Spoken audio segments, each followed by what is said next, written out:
नमस्कार दोस्तों। आज के इस वीडियो में आप सभी का स्वागत है। फ्रेंड्स, कभी कभी हमारे जीवन में कुछ ऐसे एक्सपीरियंसेस होते हैं जिनको हम समझ नहीं पाते हैं कि हम कैसे डील करें। कई बार ऐसे होता है कि कोई ऐसा व्यक्ति जो बहुत आपके लिए बहुत खास है, जो बहुत करीबी है, वो ऐसे बिहेवियर करता है जो आपको डिसरिस्पेक्टफुल लगता है। मतलब वो व्यक्ति आपकी रिस्पेक्ट नहीं कर रहा, आपको ऐसा लगता है। या फिर कोई भी ऐसा व्यवहार कर रहे हैं जिसके कारण आप इमोशनली हर्ट हो जाते हैं, मतलब कि आप भावनात्मक रूप में हर्ट हो जाते हैं। और उस व्यक्ति के, उस शख्स के व्यवहार के कारण आप रोज या बहुत फ्रीक्वेंटली उदास रहते हैं, डिप्रेशन में आ जाते हैं।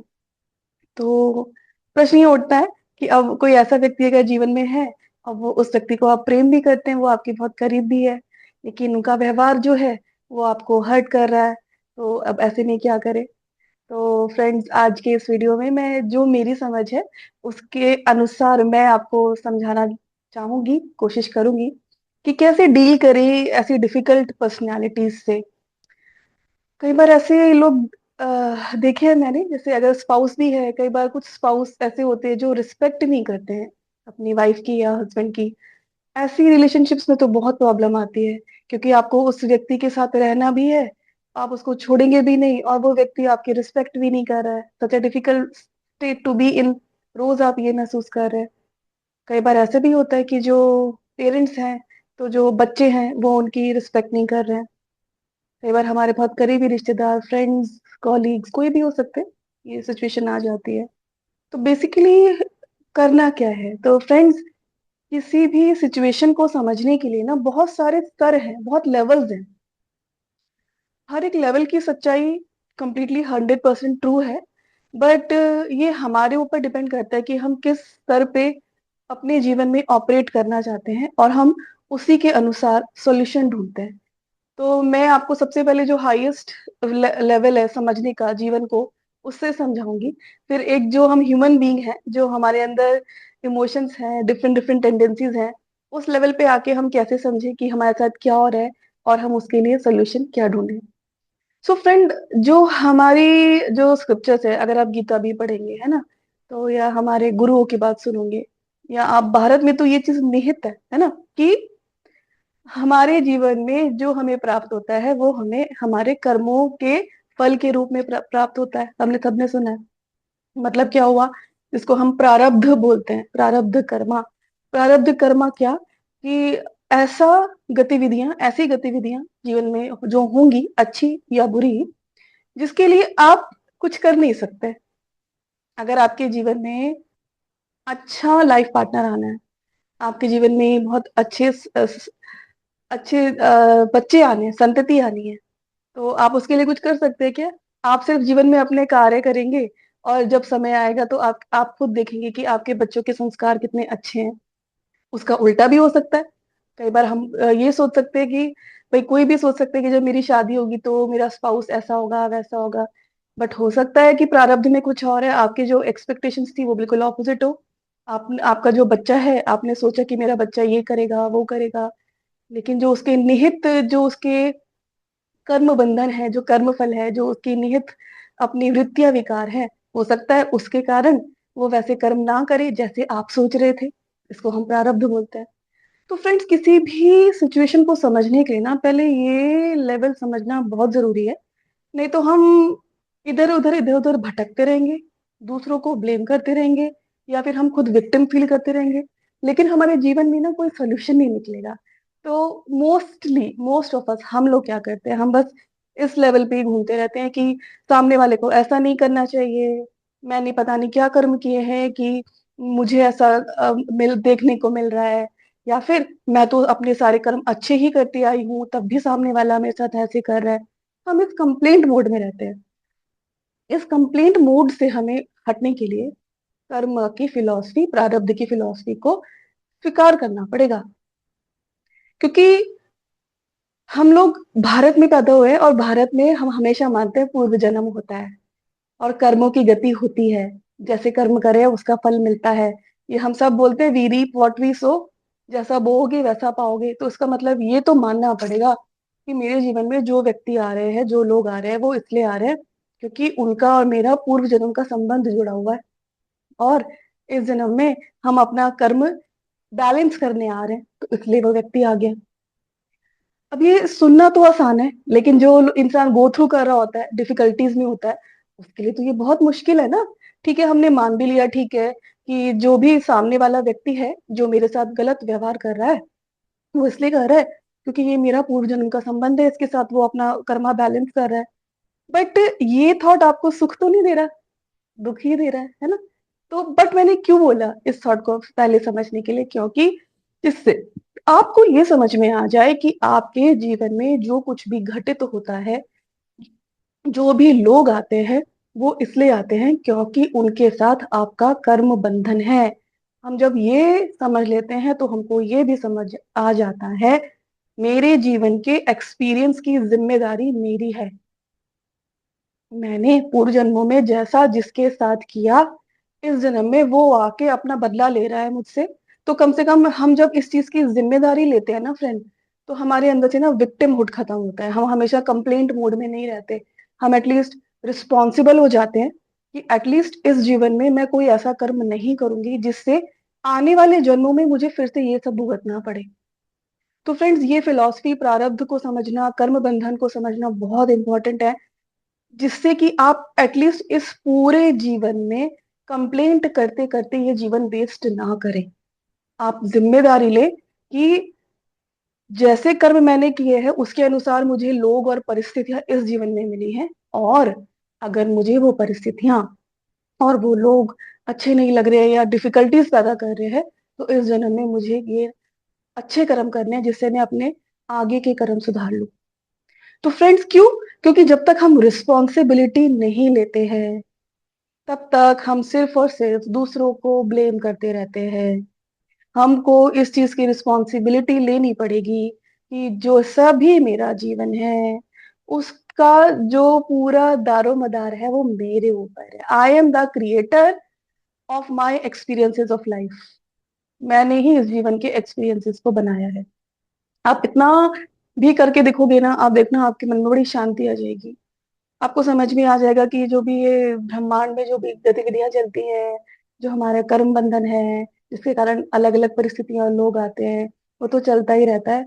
और खाली रोने धोने से कुछ नहीं होगा। तो एक शांति आती है मन में, रिस्पॉन्सिबिलिटी भी आती है कि मुझे अब अपने कर्म अच्छे करने हैं इस जन्म में। तो ठीक है, तो ये हमारी आत्मा के लेवल पे हम बात कर रहे हैं। यहाँ पे जब हम कर्म बंधन की बात करते हैं, हम आत्मा की बात कर रहे हैं ना, क्योंकि आत्मा ही तो जन्म जन्मांतर में जन्म ले रही है ना, अलग अलग शरीर में। तो हमने यहाँ स्पिरिचुअल बात करी पहले, अब हम बात करेंगे अपनी भावनाओं की। समझ तो लिया, रिस्पॉन्सिबिलिटी भी ले ली, बट फिर भी हर्ट हो रहा है, फिर भी दुख तो होता ही है। तो फ्रेंड्स, आपको ये समझना है, आपको अपना व्यवहार सामने वाले के साथ बदलना पड़ेगा। आपको अपनी इमोशंस पे कंट्रोल करना पड़ेगा। ये ऐसे है फ्रेंड्स कि जब कोई हमारे साथ गलत व्यवहार करता है ना, मान लो हमसे बहुत डिसरिस्पेक्टफुली बात कर रहे हैं, मतलब हमारी इज्जत नहीं कर रहे हैं, या हमसे बहुत चिल्ला चिल्ला के बात कर रहे हैं, या हमको कोई ऐसी कड़वी बात बोल रहा है जो उसको पता है कि हमको बुरा लग जाएगी। तो ऐसे लोग जो होते हैं ना, उनकी साइकोलॉजी क्या होती है फ्रेंड्स? उनके साइकोलॉजी में ये चलता है कि जब वो आपका रिएक्शन देखते हैं ना, तो वो डीप डाउन अपने अंदर बड़े खुश होते हैं। इसको हम बोलेंगे डार्क साइकोलॉजी, राइट? तो आपको क्या करना है? आपको इतना स्ट्रांग बनना है कि जब आपके जीवन में कोई ऐसा व्यक्ति आ रहा है जो आपके साथ गलत व्यवहार कर रहा है, और आप ज्यादा कुछ रिटेलिएट कर भी नहीं सकते क्योंकि बहुत करीबी है वो आपका, तो आपको रिएक्ट नहीं करना है। आप चुप हो जाओ, शांत होके वहां से निकल जाओ। मेरे गुरु श्री परमहंस योगानंद जी ने यही समझाया है कि जहां पे आपको लगता है कि बड़ी लड़ाई भिड़ाई हो रही है, कोई बहुत गुस्से से बोल रहा है या बहुत गलत व्यवहार कर रहा है आपके साथ, तो आप रिएक्ट करोगे तो आप अपना कर्म बना रहे हो। आपको पहले तो ये मानना पड़ेगा कि मेरे जीवन में ये गतिविधि इसलिए हो रही है क्योंकि कोई ना कोई मेरा कर्म रहा होगा, ये सामने वाला आके ये कर रहा है। बट अब तो मुझे बेटर पर्सन बनना है इस लाइफ में, तो मुझे अच्छा और बेहतर व्यक्ति बनना है। तो मैं तो शांति में रहना चाहती हूँ, मैं तो ईश्वर से कनेक्ट होना चाहती हूँ, मैं तो प्रेम से कनेक्ट होना चाहती हूँ। तो अगर मैंने यहाँ पे रिएक्ट किया तो फिर से मेरे वही कर्म बंधन बन जाएंगे। नेक्स्ट टाइम ये व्यक्ति फिर से वैसे ही व्यवहार करेगा। तो क्या करूं? तो फिर क्या करें? सामने वाला व्यक्ति अगर गलत व्यवहार कर रहा है तो क्या करना है? आपको उस व्यक्ति से साफ साफ बोलना है कि आप मेरे साथ ऐसा व्यवहार नहीं करें, मुझे पसंद नहीं है। ठीक है? और अगर उसको नहीं समझ में आता है तो आप शांत होके बिना किसी रिएक्शन के वहां से निकल जाएं। आपको अपने व्यवहार में ये बदलाव तो लाना पड़ेगा। नहीं तो क्या होता है, जब आप बुरा मानते हैं या फिर आप रिटेलिएट बैक कर रहे हैं, आप कोई जो दूसरा जवाब दे रहे हैं, या कई बार हम बहुत सेंसिटिव होते हैं, हम रोने लगते हैं। तो अगर आप रो रहे हैं या आप अपना गुस्सा दिखा रहे हैं या आप अपना अलग तरह का व्यवहार दिखा रहे हैं, तो जिसकी नेगेटिव साइकोलॉजी होती है ना, तो उस व्यक्ति को बड़ा मजा आता है अंदर ही अंदर, और वो फिर से वो करने के लिए तत्पर हो जाता है, वैसा ही व्यवहार करने के लिए तत्पर हो जाता है। तो आपको अगर लगता है कि कोई डिसरिस्पेक्टफुल है, अच्छे से बात नहीं कर रहा है, तो आप वहां से निकल जाएं। मैंने कुछ और पॉइंट लिखे हैं जो अगर आप अपनी लाइफ में इम्प्लीमेंट करेंगे तो आपको समझ में आएगा कि जो दूसरा वाला व्यक्ति है एक्चुअली में तो वो कुछ नहीं कर रहा है, वो सिर्फ आपको ये याद दिला रहा है कि आपके अंदर क्या कमियां हैं। फॉर एग्जाम्पल, मुझे हमेशा यही लगता है, हम जब बोलते हैं कि ये फला फला व्यक्ति मेरी मेरी बेइज्जती कर रहा है, मेरे साथ अच्छे से व्यवहार नहीं कर रहा है, मुझसे गुस्से से बात करता है, तो एक्चुअली में हम उसको इतना फील क्यों करते हैं? क्योंकि कहीं ना कहीं हमने अपनी सेल्फ रिस्पेक्ट, अपनी सेल्फ एस्टीम को खत्म कर दिया है। मतलब हमारे अंदर या तो इतनी हीन भावना है, या हमारे अंदर इतनी ज्यादा एक्सपेक्टेशन है कि सब लोग मेरी इज्जत करें, सब लोग मुझे अगर मेरी इज्जत नहीं करेंगे तो इसका मतलब है मैं खराब हूं, हम ऐसा सोचने लगते हैं। अगर if I am sure about my self, अगर आपको पता है आप सही हो, आपके संस्कार अच्छे हैं, आप अपने मन में सबके लिए सद्भावना रखते हो, अपनी तरफ से आप सबके लिए अच्छा करते हो, आप इस चीज में इस नोइंगनेस में हमेशा स्थित रहे कि मैं ईश्वर के बताए हुए रास्ते पे चल रही हूँ, जैसा जो सही है परिवार के लिए या उस व्यक्ति के लिए मैं वो कर रही हूँ। तो आप उसमें स्थित रह के सिर्फ वो कार्य करें जो सही है। ऐसा क्यों होता है कि हमको बुरा लग जाता है जो सामने वाला व्यक्ति हमारी अगर इज्जत नहीं कर रहा है? क्योंकि हमको ये लगता है कि मेरी मेरी बेइज्जती होगी। बेइज्जती हो गई तो इसका मतलब क्या है? हमने बड़ी सेल्फ एस्टीम रखी हुई है ना, कि सब मेरी इज्जत करे। छोड़ दो ना उस चीज को। ये होता क्यों है? क्योंकि एक्चुअली में हमारी बड़ी लो सेल्फ एस्टीम होती है। हमारे अंदर जब हीन भावना होती है ना, तो हमें कोई जरा सा भी कुछ भी बोल बोल देता है ना, तो हमारी हीन भावना ना टच हो जाती है। और हम में से कोई भी कभी भी एक नेगेटिव एक्सपीरियंस के साथ नहीं जीना चाहता। हम कभी ये नहीं चाहेंगे कि मुझे हमेशा ये लगता रहे कि मैं खराब हूँ, मेरे अंदर कुछ कमी है। तो जब हमारे अंदर हीन भावना होती है, कोई जरा सा आके कुछ बोला और हम बुरा मान जाते हैं, फिर हम कहते हैं हम उस व्यक्ति से बात नहीं करेंगे, वो व्यक्ति खराब है, उसको अकल नहीं है बात करने की, हम क्या क्या बोल देते हैं। तो करना क्या है कि मेरे ये पूछना है, मेरे अंदर क्या ट्रिगर होता है, क्या हर्ट हो जाता है, जिसके कारण मैं इस व्यक्ति से इतना ज्यादा हर्ट हो जाती हूँ कि मैं हफ्ते भर तक दुखी रहती हूँ। इसका मतलब है आपको ये जानना है आपकी एक्सपेक्टेशंस जो है वो गलत है। सिर्फ और सिर्फ मेरे गुरुदेव ये बोलते हैं कि एक्सपेक्टेशन सिर्फ अपने आप से रखो या ईश्वर से रखो। इस जीवन में और किसी से एक्सपेक्टेशन रखना फूलिशनेस है। कोई क्यों आपके अनुसार चलेगा?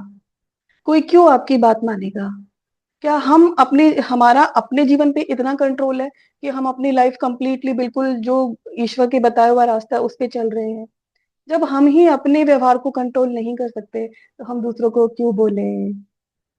दूसरा, जब दूसरा मुझसे साथ गलत व्यवहार कर रहा है तो मुझे क्या हो रहा है? मेरी एक्सपेक्टेशंस पूरी नहीं हो रही है, या मेरी हीन भावना और हर्ट हो रही है, या मेरे अंदर गिल्ट और आ रहा है, या मुझे बहुत ज्यादा बेइज्जती लग रही है? अपने आप से पूछे क्या हो रहा है और उन चीजों पे वर्क करना है। वो अपने अंदर से हटाना है, वो एक्सपेक्टेशंस, गिल्ट। आप जितना दूसरे लोगों से किसी भी तरह की एक्सपेक्टेशन रखते हो, आप सिर्फ और सिर्फ अपने लिए दुख बना रहे हो, दुख क्रिएट कर रहे हो। क्योंकि एक्सपेक्टेशन सिर्फ और सिर्फ ईश्वर से रखो, उनकी ओर जाओ, कनेक्ट करो, ध्यान करो, और फिर भगवान से, गुरुदेव से एक्सपेक्टेशन रखो कि जो आप ध्यान कर रहे हो उसमें आपको अच्छी अनुभूति हो। इसके अलावा आप किसी और से अगर एक्सपेक्ट कर रहे हैं तो वो ही आपकी गलती है फ्रेंड्स। आपको वो खत्म करना है तो अपना फर्स्ट ऑफ ऑल अपना बिहेवियर चेंज करना है, रिएक्ट नहीं करना है, एक्सपेक्टेशन नहीं रखनी है। और अगर हमको ये लग रहा है कि जब सामने वाला मुझसे अच्छे से बात नहीं कर रहा है तो क्या मेरे अंदर हीन भावना और हर्ट हो रही है, या मुझे गिल्ट आ रहा है, या मुझे शेम लग रहा है, उसको लिखो और अपने आप को बार बार याद दिलाओ that I am being loved by God. मुझे ईश्वर प्रेम करते हैं, मुझे और किसी के प्रेम की जरूरत नहीं है। अपनी सेल्फ एस्टीम को बढ़ाना है, अपने आप को रिस्पेक्ट करना है। जितना आप खुद को रिस्पेक्ट करने लगेंगे, सामने वाले की बातें आपको हर्ट ही नहीं करेंगी। और आप देखना धीरे धीरे सामने वाला व्यक्ति बोलना भी छोड़ देगा आपको कुछ, क्योंकि वो तब तक बोल रहे हैं जब तक आप हर्ट हो रहे हो, क्योंकि उनको मजा आ रहा है। जब आप हर्ट करना, जब आप ये रिएक्ट करना छोड़ दोगे ना, तो सामने वाला भी बोर हो जाएगा, वो आपको कुछ भी बेकार की बात बोलना छोड़ देगा। ठीक है। फिर डिटैच करो, सबसे डिटैचमेंट रखो। सबसे बड़ी प्रॉब्लम ही है कि हम एक्सपेक्टेशंस रख लेते हैं, क्योंकि फला फला ये मेरा बेटा है या मेरी बहू है तो उसको ऐसे करना है, या फिर ये मेरा हस्बैंड है तो उसको ऐसे करना है, ये मेरे फ्रेंड्स हैं तो उसको ऐसे करना है। वो सब खत्म करते रहोगे ना, अपनी डिपेंडेंसी, अपनी हैप्पीनेस की डिपेंडेंसी जितना खत्म करते रहोगे लोगों के ऊपर, उतने ज्यादा खुश रहोगे। हम तभी खुश होंगे कि कोई जब हमारे अनुसार चलेगा। हम तभी खुश होंगे क्या, जब कोई हमारे अनुसार हमसे अच्छा व्यवहार करेगा, या हमारी इज्जत वैसे ही करेगा जैसे हम सोचते हैं कि ऐसे करनी चाहिए। अपनी खुशी को जितना दूसरों के ऊपर बेस्ड कर दोगे ना, उतने ही दुखी रहोगे। तो अपनी खुशी अपने अंदर ढूंढो। आपको जो भी अच्छा लगता है आप उस चीज पे ज्यादा ध्यान दो। आपकी कोई हॉबीज है तो आप उन हॉबीज पे ध्यान दो। आपको अगर कुकिंग करना अच्छा लगता है तो आप वो करो। आपको अगर ध्यान ज्ञान अच्छा लगता है तो आप उस और ज्यादा जाओ ना। तो ये सर्च करो कि वो क्या है जो आपको खुशी देगा, और उस चीज के ऊपर अपना ज्यादा समय, अपना ज्यादा कंसंट्रेशन लगाओ। दूसरा क्या करेगा तब मैं खुश होंगी, इस वाले प्रोग्राम को खत्म करना है फ्रेंड्स। तो एक्सपेक्टेशंस खत्म करनी है, अपनी हैप्पीनेस दूसरे पे बेस्ड करना खत्म करना है, गिल्ट शेम फील करना खत्म करना है, और अपना रिएक्शन चेंज करना है। नहीं हो पा रहा है कुछ, हमको लग रहा है कि अगर हम कोई बदतमीजी से बात कर रहा है और हमको लगता है कि ये तो, हम कुछ बोलेंगे तो हम रोने लगेंगे या हम भी गुस्से से ही बोलेंगे, चुपचाप वहां से निकल जाओ। और तब वापस आओ जब आप शांत हो गए हो, और आप उस मूड में हो कि आप शांति से उस व्यक्ति को बता सकते हो कि जो आप व्यवहार कर रहे थे ना वो ठीक नहीं है, और अगर आपको ऐसा व्यवहार कर रहा है तो आप मुझसे बातें नहीं किया करो। सिंपल बोलो। अपनी सेल्फ रिस्पेक्ट को इंटैक्ट रखो, लेकिन जो अपना रिएक्शन है उसको रिस्पॉन्स में चेंज करो। लास्टली मैं आपको क्या बोलना चाहूंगी, एक बहुत इंपॉर्टेंट एस्पेक्ट है और बहुत पावरफुल है, फॉरगिवनेस, माफ करना।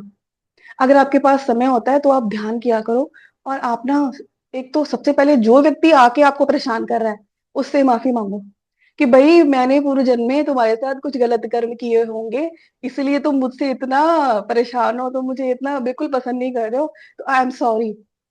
आप देखना, आप करो 40 डेज तक करके देखो, अपने ध्यान में जाओ, उस व्यक्ति को सॉरी बोलो, और खूब अच्छे से उसको फूल चढ़ा दो। उसको बोलो कि आई एम सो सॉरी, मैं तुमको ये फूल दे रही हूँ गिफ्ट में, अभी खत्म करो। वो करके देखो। सेकेंडली, गॉड से माफी मांगनी है।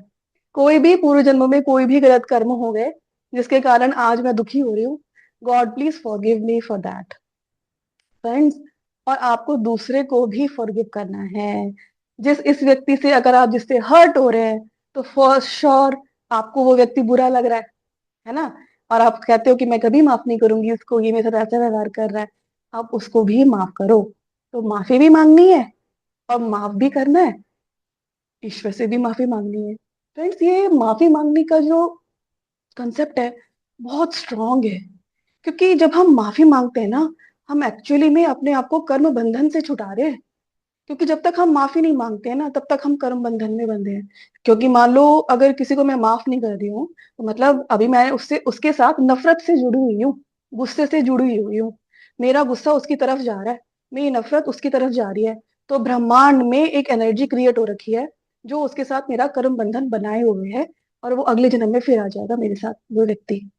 तो इसलिए अगर आपको किसी कोई हर्ट कर रहा है, आप उसके प्रति गुस्सा नफरत रख के आप अपने अगले जन्म का ऑलरेडी जो पूरा रोल प्ले है ना वो तैयार कर रहे हो। इसलिए माफ करना जरूरी है। जितना माफ करते रहोगे, जितना माफी मांगते रहोगे फ्रेंड्स, उतना कर्म बंधन से छूटते रहोगे। तो आज के वीडियो के लिए इतना ही फ्रेंड। आई होप आपको कुछ तो इनपुट मिला होगा, कैसे डील करें उन लोगों से जो आपकी लाइफ में कुछ ना कुछ डिफिकल्टी क्रिएट करते रहते हैं और उनको मजा भी आ जाता है। मजा आता है ना उन लोग को। अब आप वो बंद करो अपनी लाइफ में। उस जो एनर्जी का आदान प्रदान हो रहा है, वो कुछ करते हैं, आप रिएक्ट करते हैं या रोते हैं, सबसे पहले वो खत्म करो। और बाकी जो चीजें मैंने बताई है उस पे गौर करो, उस पे वर्क करो। तो डेफिनेटली देखना आप आपकी लाइफ में कुछ ना कुछ चेंजेस जरूर आएंगे। फ्रेंड्स, याद रखना, आपकी हैप्पीनेस किसी पे डिपेंडेंट नहीं है। जिस दिन आप अपनी खुशी को अपने अंदर ढूंढ लेंगे ना, ध्यान के द्वारा, गुरु बताए ज्ञान के द्वारा, तो आप देखेंगे कि आपको खुश रहने के लिए कोई रीजन नहीं चाहिए होता है। आत्मा का जो स्वरूप है ना, वो खुद ही प्रसन्नता है, आनंद है।